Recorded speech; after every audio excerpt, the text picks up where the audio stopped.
आपने कभी नोटिस किया है कि जब हमें भूख लगती है तो पेट से गड़गड़ गड़गड़ की आवाज आती कैसी है? मतलब क्यों ये आती है? इसका कोई लॉजिक तो नहीं है, लेकिन ये आती क्यों है?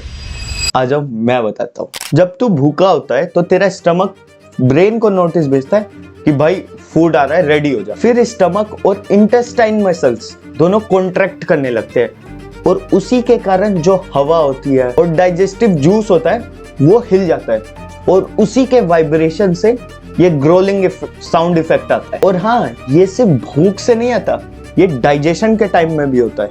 लेकिन उस समय भूख के टाइम में हमें साउंड क्लियर दिखता है क्योंकि हमारा दिमाग में खाली पेट से रिलेटेड भूख लगी हो रहा होता है, इसलिए वो हमें प्रॉपर सुनाई देता है।